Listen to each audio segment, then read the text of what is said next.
Good morning everybody. आज हमारा हिंदी का बीकॉम फर्स्ट ईयर का पहला पीरियड है।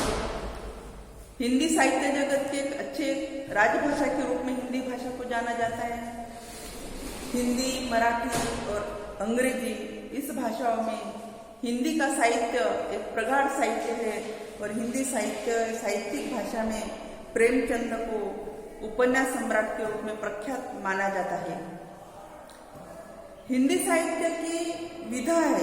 हिंदी साहित्य की कौन कौन सी विधा है? साहित्य की, हिंदी हो, मराठी हो या अंग्रेजी हो, साहित्य की विधा से आप परिचित हो? तो हिंदी साहित्य की दो विधाएं हैं, एक गद्य और पद्य। तो पद्य विधाओं में क्या क्या अंतर्गत क्या क्या आता है, कोई बता सकता है? या गद्य के अंतर्गत क्या क्या आता है, कौन से यूनिट आते हैं, कौन सी इकाई आती है? गद्य किसे कहते हैं, पद्य किसे कहते हैं, या कोई बता सकते हो? तो पद्य में कविता, कवितावली और गद्य में उपन्यास, कहानी, एकांकी, साहित्य यह आता है।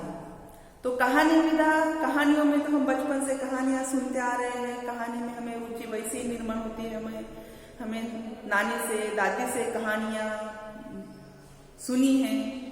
तो इस कहानियों के माध्यम से, कहानियों के अंतर्गत जो भी कहानी आती है तो उसके अंतर्गत हम अनुभूति, स्वयं की अनुभूति उसमें हमें दिखाई देती है और वह दीर्घकालीन हमें स्मृति में रह जाती है और हमें कभी भी वो बचपन में जो सुनी कहानी है वो बाद में भी याद आती है। वैसे ही आज हम कहानी देख रहे हैं प्रेमचंद जी की, और प्रेमचंद साहित्य जगत के, हिंदी साहित्य जगत के उपन्यास सम्राट के रूप में बहुत प्रचलित है और प्रख्यात है। तो उनकी यह जो कहानी है मोटर की छींटे, यह कहानी सामाजिक असमानता के ऊपर, वर्गभेद के प्रति आम आदमी का रवैया, इसके ऊपर आधारित है। तो सामाजिक वर्गभेद से आप परिचित हो, यानी कि ऊंच नीच, गरीब अमीर, इसके अंतर्गत आती है सामाजिक विषमता, असमानताएं। जैसे कि कार में चलने वाले को, राह चलते व्यक्ति की कोई मेहनत नहीं होती, ऐसा ही इस कहानी के अंतर्गत दिया गया है कि मोटर के छींटे कि लेखक सुबह सुबह घूमने निकलते हैं और उधर से एक मोटर छप छप छप करके आती है और कीचड़ उनके कपड़ों पे सब छींटे उसके कीचड़ के गिर जाती है। तो उनको बहुत गुस्सा आता है और वह कहते हैं कि आप क्या नवाब के नाते समझते हो? कार चलाते हो तो कार में बैठते बैठते ही आपका रवैया बदल जाता है और आप सर्वसामान्य लोगों को क्या ऐसे ही समझते हो? चलो फिर वो ठान लेते हैं कि नहीं, उसको मुझे सबक सिखाना ही है। इसलिए वो उस राह चलते गाड़ी की इंतजार करते होते हैं कि कार कहाँ जा रही है, और कार से जाते जाते फिर वही वर्गभेद है। हिंदी साहित्य जगत में प्रेमचंद उपन्यास में उन्हें ग्रामीण और कृषक जीवन के कथाकारों के ऊपर उन्होंने, यानी कि ग्रामीण आंचलिक कहानियां जो जनमानस के निकट रहती है, उसकी दैनंदिन जीवन में वो कहानियां देखने को मिलती है।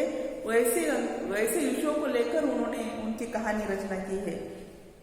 उन्होंने जो कुछ लिखा है वो समाज का यथार्थ चित्र में, यथार्थ है ना, यथार्थता यानी कि सत्यता, जो है सही है, यथार्थ चित्रण उन्होंने अपने कहानियों में किया है। और उन्होंने सभी वर्गों को अपनी रचनाओं का विषय बनाया। सभी वर्गों का मतलब यानी कि सभी विषय को लेकर, कौन से विषय? जो जनजाति के हो या हुंडा, यानी कि नारी के प्रति उसके नारी पर अन्याय अत्याचार हो, शाहूकार जमींदार हो, कृषक हो, जमींदार लोगों को, कामगारों के प्रति अपना रवैया क्या होता है, उसके प्रति उनके काम का मुआवजा उनको अच्छे से देते नहीं है। इधर कोई हम भी देखते हैं कि हमारे घर के तरफ, हमारे घर में, हर एक के घर में आजकल काम वाली आती है, 500 रुपये हम उनको महीना अदा करते हैं, कोई 300, तो वो देने में भी हम इधर हम साड़ियाँ बहुत खरीदते हैं, लेकिन कुछ भी किसी को अनवांटेड पैसे हम ऐसे ही खर्च करते हैं। लेकिन किसी के 10 रुपये देने के प्रति भी हमारे कितना ये रहते कि एक दिन लो, नहीं तो हम कैसे ऐसे उसको फड़फड़ बोलते कि जैसे हमने उसको 500 रुपये में महीने भर के लिए खरीद लिया। यानी यही सब सामाजिक असमानता है कि दूसरे के प्रति जो हमारे अंतर्गत काम करता है उसके ऊपर हम हमारा कैसा रवैया अदा करते हैं, उसके ही सामाजिक विषमता उसके बलबूते पे ही समझाई जाती है।